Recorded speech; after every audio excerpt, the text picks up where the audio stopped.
Have you ever had to present technical information, complex things, to an audience that just you felt they just didn't get it? Well, if that's the case, you came to the right place, because today PitchZone is all about turning the complex and highly technical into something that's simple and digestible by any audience, even if they are not technical. And we are going to have this conversation with, number one, Nathan Gold, my co-host here at PitchZone. Nathan, real pleasure having you back. Thank you. Happy to be back, and happy to have our guests today, because this is one of the questions that you and I, we get them all the time. We get these highly educated co-founders, technical co-founders, they're out and about, and they think that their PhD has to come through during those talks. But what Rick's going to do for people today is make people really understand how you don't have to do that to make your point. Indeed. And we met Rick a couple years ago by now, actually. He was a co-coach with us with the PitchZone precursor, Pitch in the Zone, a Zoom meeting with it for a very small audience. And then about less than a year ago, we started PitchZone, and Rick was a coach on PitchZone as well. And I've always been impressed with the feedback that Rick gave to especially technical presenters, right? He really has this knack of taking the complex and turning it into the simple. And today he's going to share a couple of really neat little aids and helps and tricks to help you, our audience, achieve the same thing. So let's bring in Rick Pollak, joining us from Boston, Massachusetts. Rick, so happy to have you. Okay, it's great to see you, Claudio and Nathan, and good to be on PitchZone again. And I'm hoping that the people in the audience will be able to, in the next 45 minutes here, learn some techniques that is going to help them cure boredom in their technical presentations. Absolutely, they will. I am convinced. And before we get started, let's quickly say hello to those who join us on YouTube. We have Anthony Nassar from San Francisco. Anthony, real great to see you here in the comments.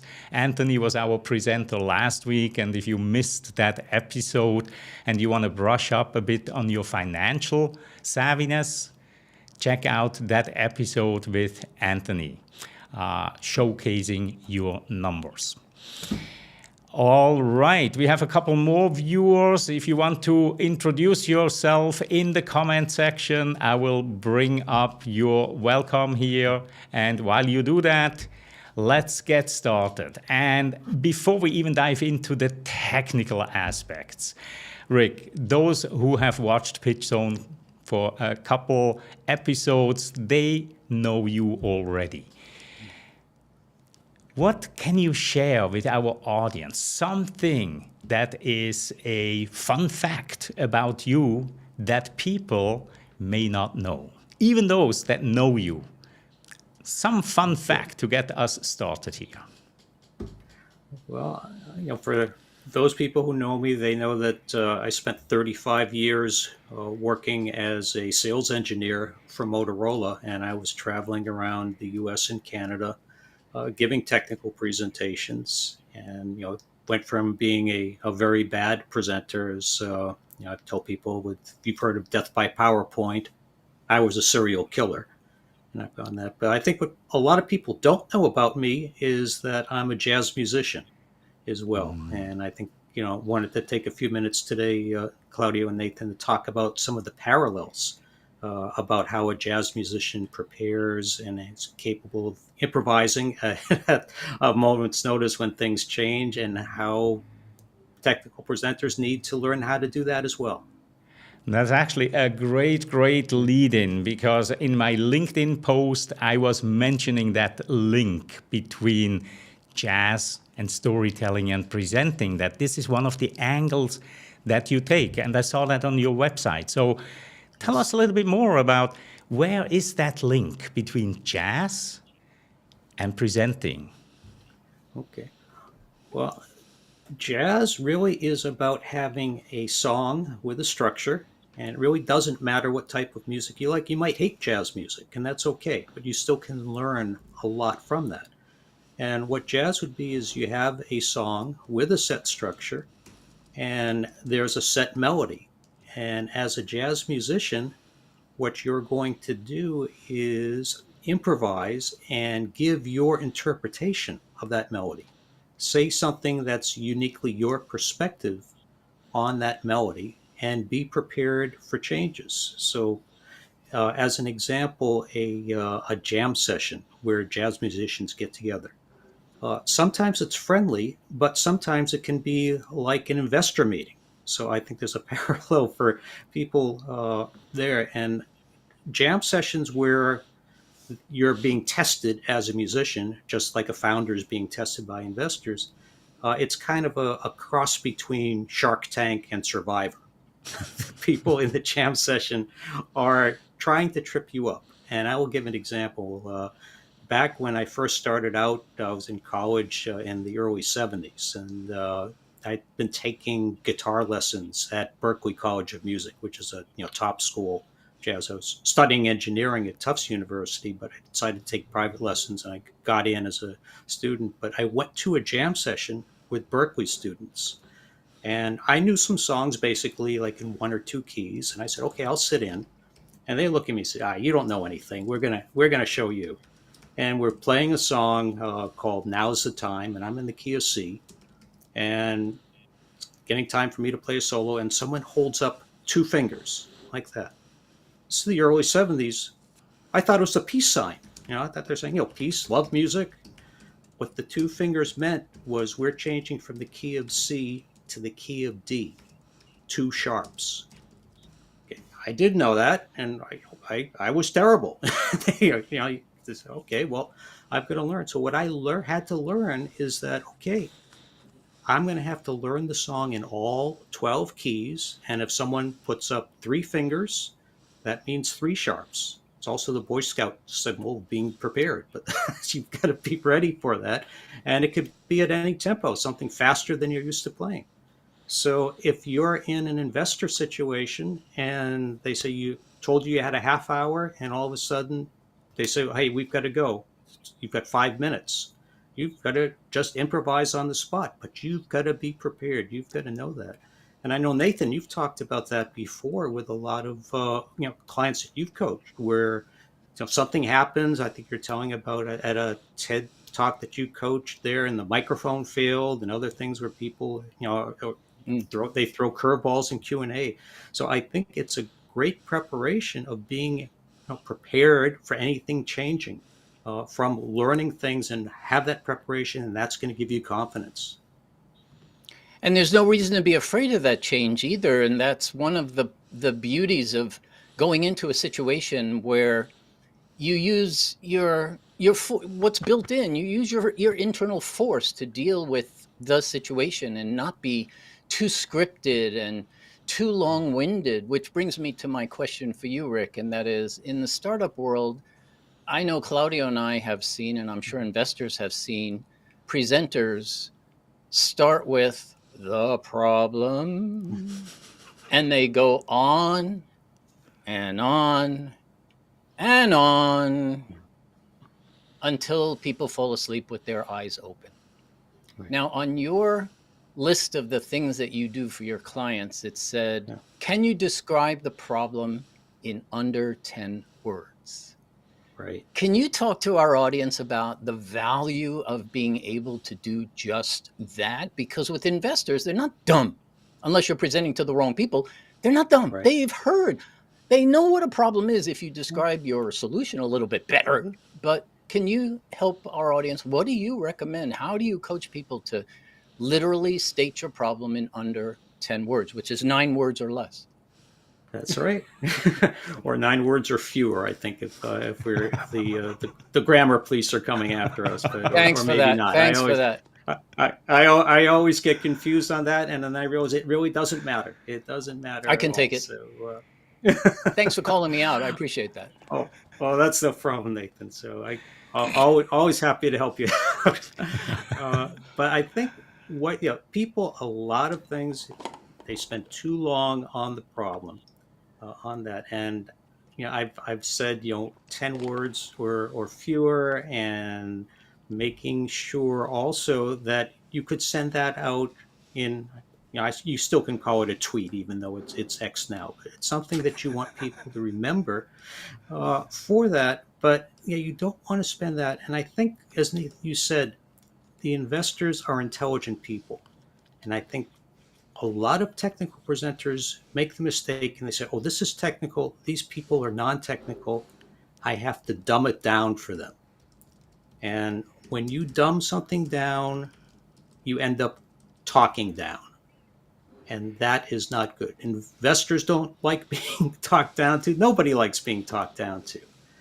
So, what you really want to do is on the problem, uh, make it very concise. And a good way to do that, both on a problem and solution, is something that's called anchor and twist. Anchoring the problem to something that people know, but putting a little twist on it and going from a problem to a solution. And it's more of, and Nathan and Claudia, you've talked about using, bringing Sam to your presentation, the similes, analogies, and metaphors. But making sure that you can just very quickly put that problem in a few words, and then twist it, put your twist on it, put your insight on it, just kind of like the jazz musician's going to play a solo different than the melody. But just keeping something as simple as you can without dumbing it down, without making it too simple. Super. Awesome, awesome. And I very quickly want to welcome Tatiana. She joined us on YouTube. Tatiana was a guest at PitchZone a couple episodes ago, and we all enjoyed that tremendously. And glad, Tatiana, that you do love the topic here today. Yes, let's cure boredom. Now, Rick, I want to go a little bit further back. In your introduction, you mentioned you had a successful career in the corporate world, a very, very technical job. You called yourself what did you say, a PowerPoint serial killer, right? Yes. So I am very, very curious first to know a little bit about your experiences when you had to present technical information. And I want you to go back actually to the beginning of your career, right? When you weren't a good presenter yet. And now in hindsight, what are some of the pitfalls and some of the big mistakes that you made at that time that undoubtedly ultimately led you to become the presentation coach you are today? Right. And I think that really comes down to, and I started out in the late '70s, before there was PowerPoint. Those were the days where there were overhead projectors and overhead transparencies. But and a few people watching might remember that. Probably most of them would say, "What is he talking about?" He's back to the days of rotary dial telephones. And but from that, what I did as a technical presenter at the beginning was just do bullet point and feature all the details that I cared about, but the people in the audience didn't care about. And I was in the public safety marketplace. Motorola was, the product I was working on was public safety communications. And that's basically a first responder, police officer, firefighter, EMS worker has a portable radio, and they need to talk to other people to coordinate emergency response. And they really don't care how the system works. But as a young engineer, I cared about it, and I went through all the details about how everything worked. What they cared about was benefits and results, especially the results. It's like, well, is this police officer going to be able to talk back the area where down by the river now? She can't talk there because it's too far away from the antenna. How are you going to fix that? And they don't need the details. It's just more of, what are the benefits? How is this different from the status quo? And the early presentations, I think a lot of technical presenters make this mistake. They talk too much about the technology and don't compare it to the status quo. They're not talking about context. They're not talking about contrast. They're just talking about technology. So I learned that very quickly and started saying, no, I've got to talk about benefits and results. And what was interesting to me was boring to people who didn't care about the technical details. And you've heard the term beauty is in the eye of the beholder. Boredom is in the eye of the beholder. If you can talk about something technical, but put it in their point of view and talk about how it's going to be better than the status quo, how it's going to benefit them, then it's not boring to them anymore. I think that's the key, is finding out what they're interested in, getting their attention, focusing, targeting your presentation, getting a trigger that's going to say, oh, that's interesting now. I thought it was boring, but that's interesting. So I think that's really, what I learned, and I think that's an advice that I always spread with my clients, and I want the viewers today to know that don't spend so much time on those features, but talk about the status quo, talk about the change, talk about the benefits, and talk about the results.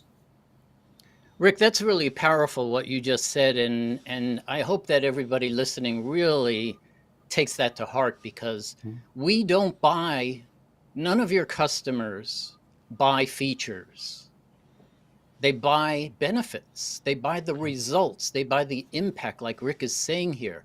What does the product or service do? What does that feature do that impacts my life or the people around me or the community or the ocean? Without the benefits, you get lost in the noise, right? So, Rick, thanks for bringing that up. The benefits I learned in my early career from top salespeople back when you were talking, not quite in the 70s, but in the early 80s. And I remember my very first demo. If you don't mind, I'll share this quick story because it literally hangs on what you just said. I went in and I did my demo, really a technical demo on all kinds of, At the end of the demo, when we got back into the car, the salesperson looked at me and said, Nathan, that was one of the best technical demos I've ever seen. But if you ever do that again, I will never take you on a sales call, ever. And I thought myself, what did I do wrong? He says, you forgot to talk about the value of all of those features you were so excited about. Now, I was in my early 20s. What did I know? So, hey, look at this feature, this one. And then from that day on, he taught me 3 letters that I have never forgotten. And maybe this can help our audience. It's basically telling you exactly what Rick said, but here's the FBR. Oh, you're muted. You muted yourself. Features or features should be followed by B, benefit or benefits. And the R is where a lot of people can really share a story, the reason why those features are there, or the reason why people are getting those results. So, Rick, thank you so much for bringing up those benefits. Without benefits, it's just another product or a service. FBR can maybe help. Yeah, and I think from that, there's something, again, that technical presenters do. And Claudia, I'm going to share my screen for a minute here from that, because too many times when you see a technical presentation, and these are not people from my presentation, these are stock images. So, but from that, when you are a technical presenter and you're talking about all the things that your product or your service, or if you're a founder, you're talking about your whole background, are you talking too much about yourself? And I love doing a you-me test in PowerPoint. So if you have your PowerPoint slide deck and you put it into slide sorter mode and you look at your slides, it could be, and just write down on that, or mark on PowerPoint, is it a me slide or is it a you slide? And most technical presenters, if you look at their deck, it looks like this: me slide, me slide, me slide. I do this, I do that. And the way to fix that is to give your presentation an I exam. How many times are you saying I. And from that, think of an I chart. Do you say I, my, our? Do you talk about specs? Do you talk about brand? Do you talk about widgets? And the founder's looking at that and they're probably saying, "Oh my God, I've got to throw all my slides out." And no, just take that same information, but just do a shift, a perspective shift to a you focused. You can do this. We can do this. Your, solve, results. So that's a good way to look at your slides and say, yeah, it's got to be you focused in the audience, getting that target audience, something that's going to trigger them to say, oh yeah, this is me. I'm interested now. This isn't boring anymore because this is going to be something that's better than what I have now. So that's an advice to do. I so love this. I so love this approach, right? Yet another great way to use the PowerPoint thumbnails. I use them to make sure that my slides aren't too busy. I've never even thought of using it like that. This is so powerful. And this really goes back to, the amazing thing is when did Carnegie write that book, How to Make Friends, How to Win Friends and Influence People? It was in the 1930s, I think. Yeah. Right, about 100 years ago, right? Yeah. October 1936. Yeah. Thank you, Nathan. 1936, so 80 plus years ago.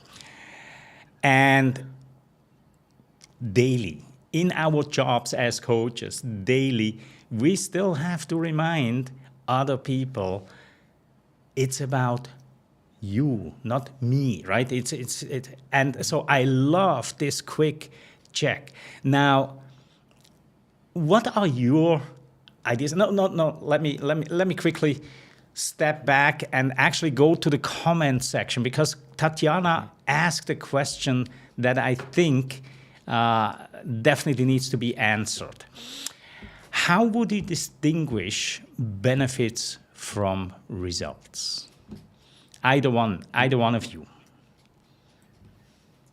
Yeah, and let me take this, and I'm interested in Claudio, Nathan, what you think as well. But so many times if you go to presentation classes or whatever, and it's feature benefit, they're always tied together. But a lot of time the benefits say, well, let's look at a Macintosh versus a PC before, and because I know Claudio, you're using Ecamm on Mac, and Nathan uses OBS on his PC, and you could talk about features and benefits of that. Well, the Mac has this feature, and Ecamm has this feature, and the benefit is that it does this or it does that, or you have this window that comes up, you have that window that comes up.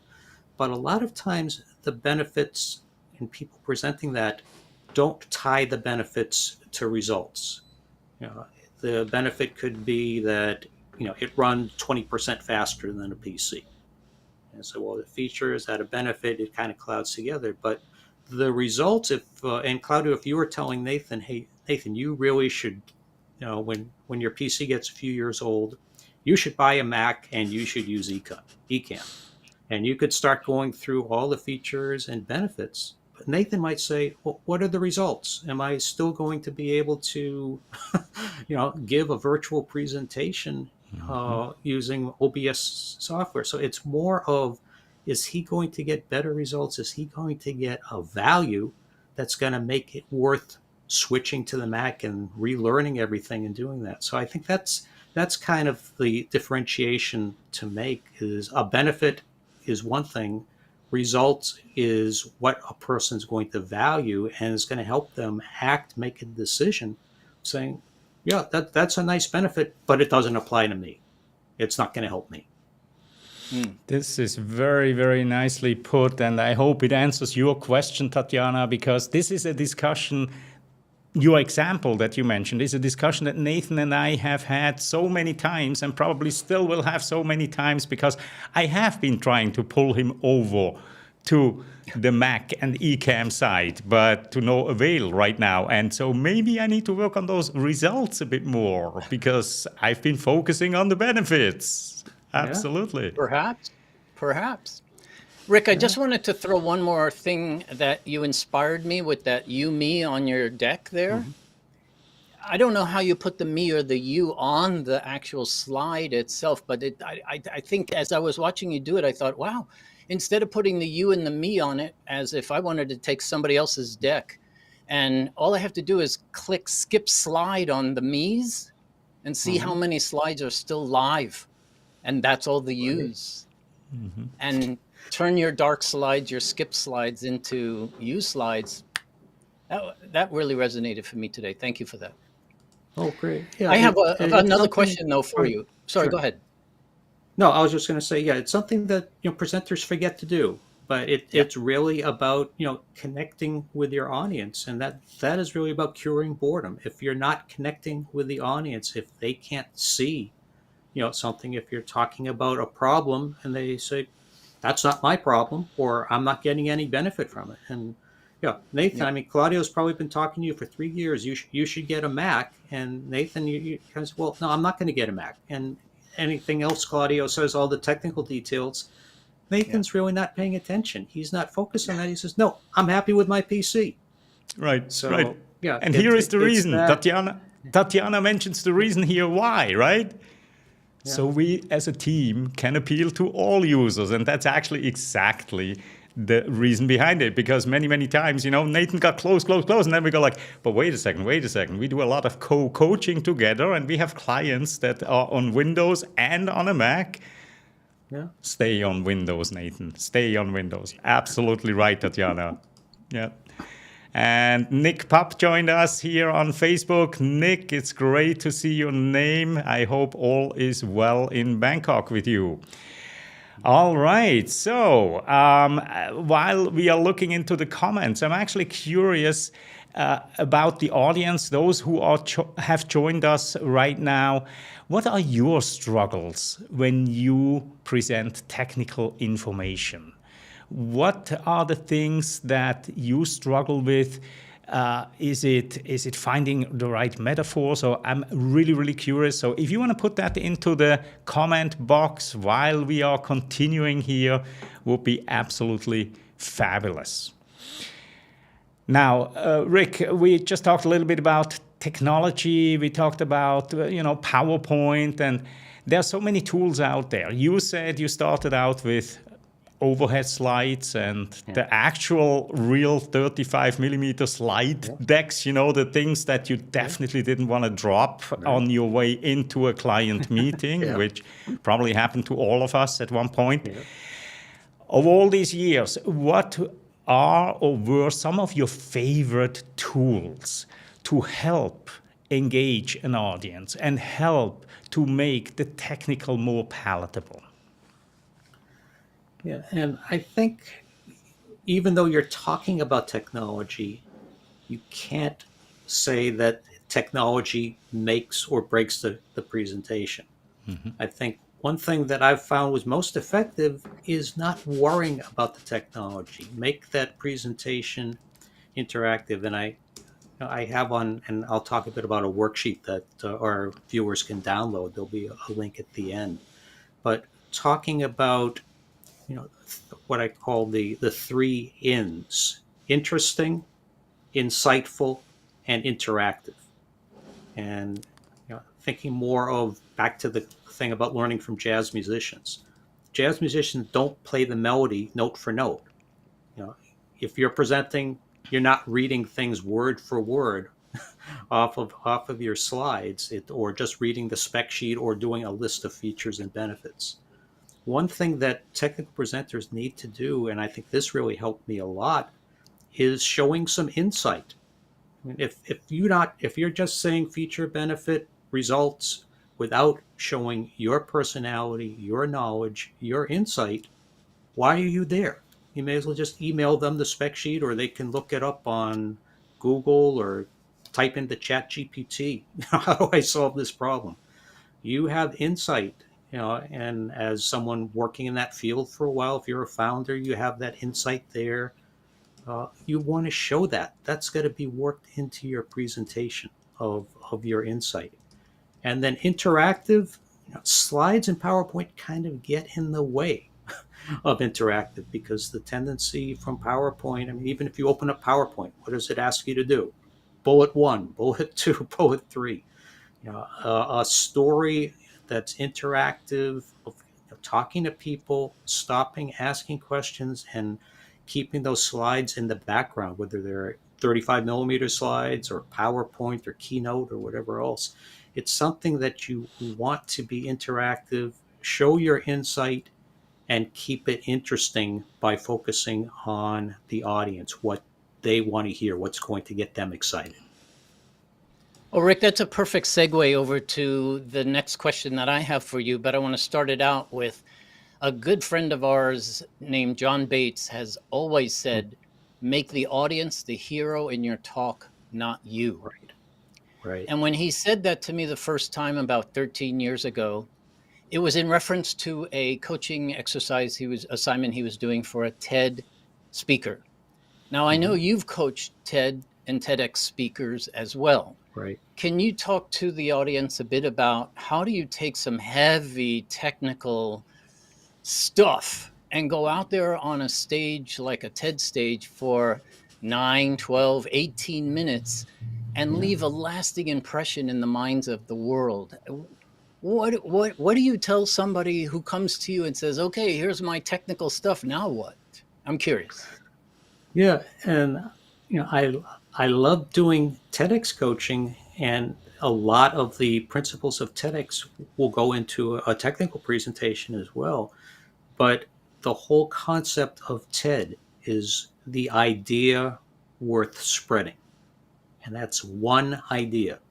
Now, technical presenters say, "Here are my 25 features, and here are my 25 benefits," and it's not one idea. So for a TED speaker, the first thing is, okay, what's that one big idea? And Nathan, what you talked about before, can you put that into 10 words? Can you anchor and twist that if it's something people don't know? And I know a lot of people who pitch movies, for example, they'll use that anchor and twist. They say, well, it's like Jaws, except on an airplane. Maybe that was the picture. The movie stinks on a plane, but you anchor it to something people know or to a successful movie, and then you put that twist in it. But for a TED talk, a TEDx talk, it's just getting that one idea worth spreading and focusing on that, focusing on, okay, what's the audience going to care about? And then making a connection with the audience, a context, and a contrast. So that's what I call the three cons: connection, context, contrast. And I'll tell people, so you want to be a con artist, look at those three cons.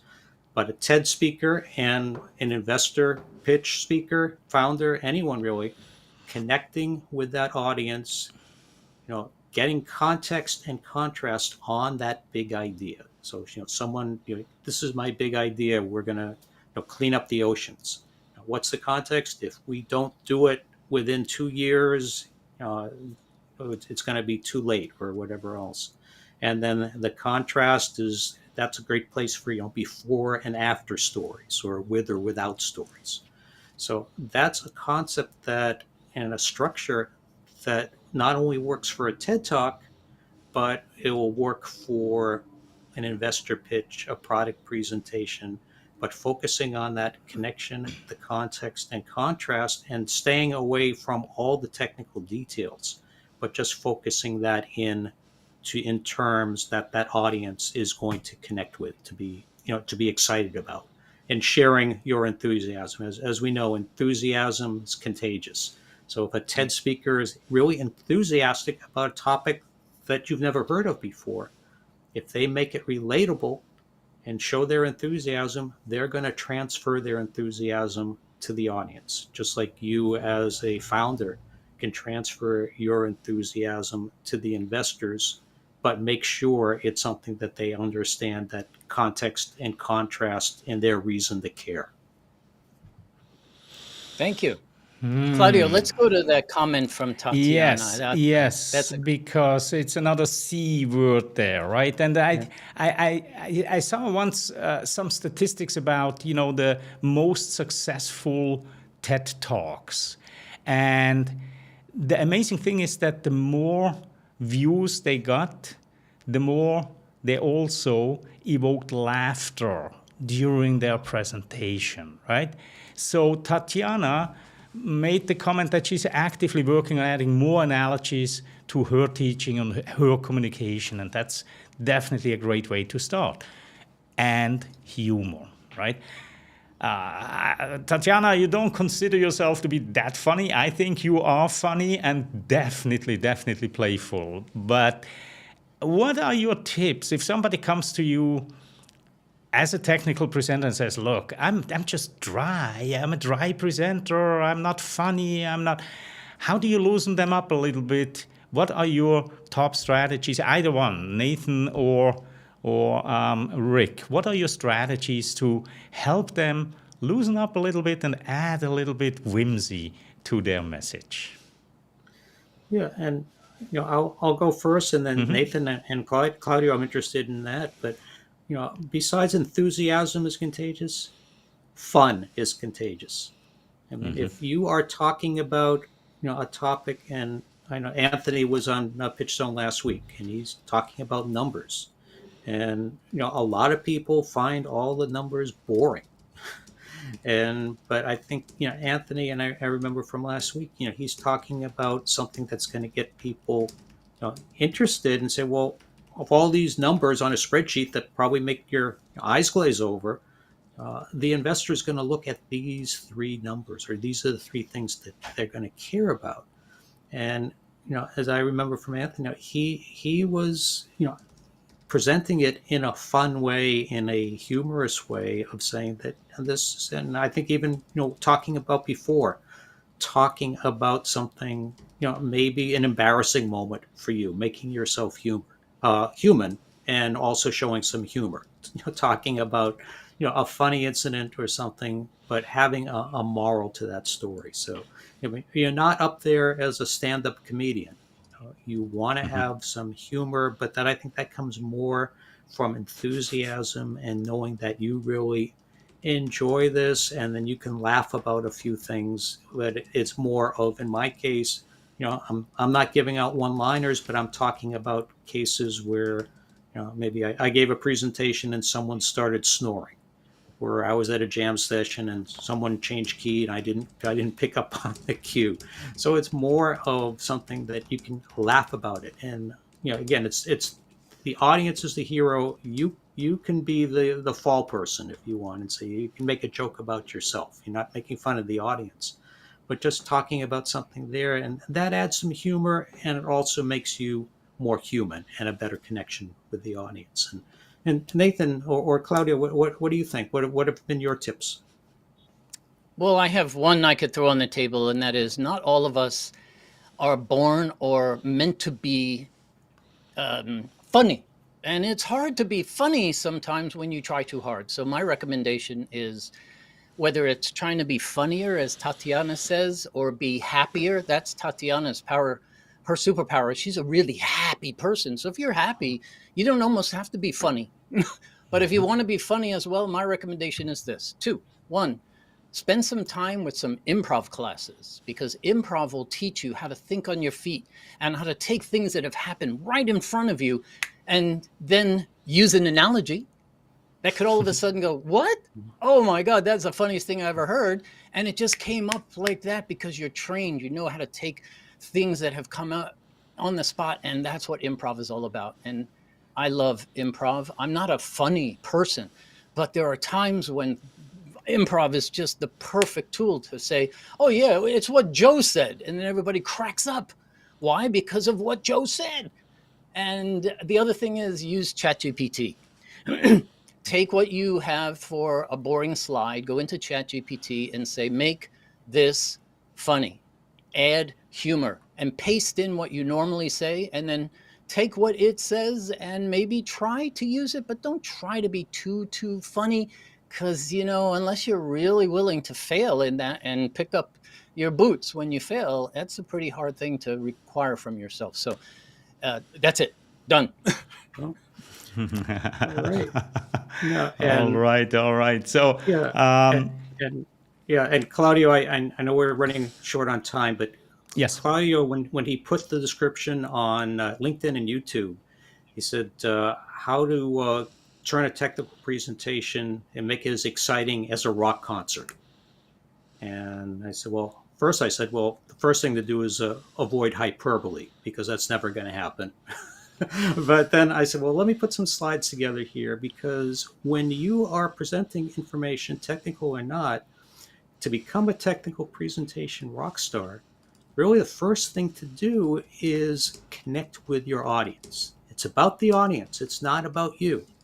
And from that, and I'll put up the picture of Taylor Swift here, but she doesn't read lyrics. She's not turning around and looking at a screen and reading lyrics word for word. She's interacting with her audience.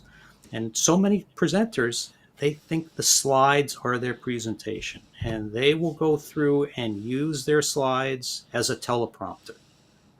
Don't do that.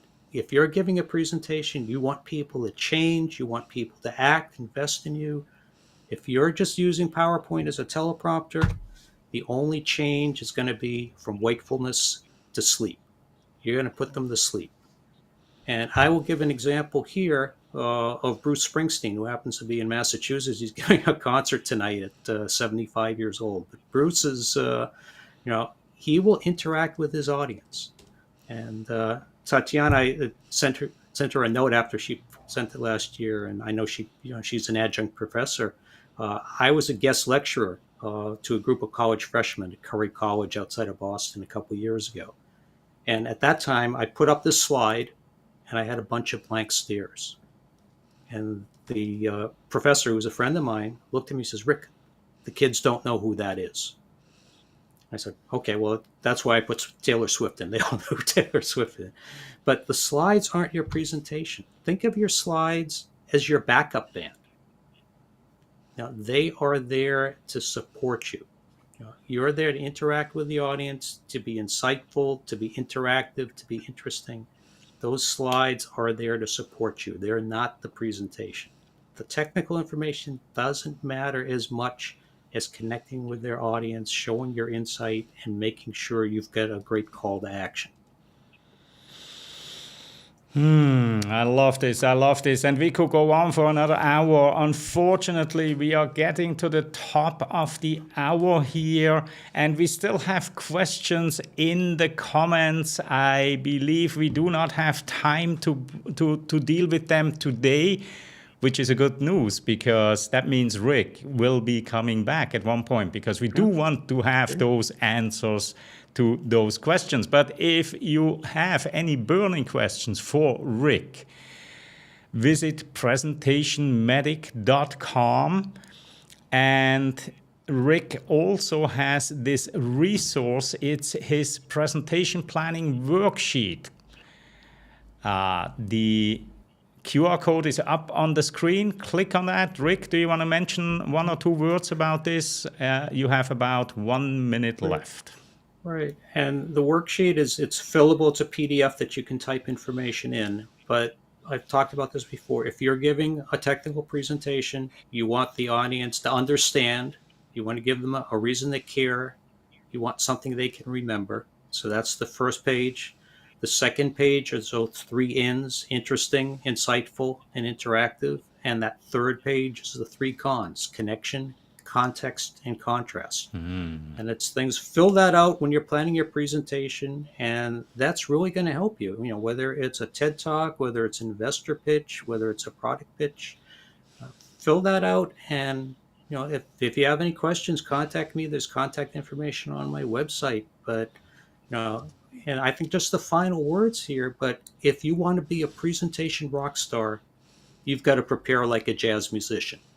Learn everything in all the keys, learn those key points, the messages, pun intended there, and make sure that you can, at a last minute thing, be able to improvise and still get your message across. And if you do, you're going to be that rock star.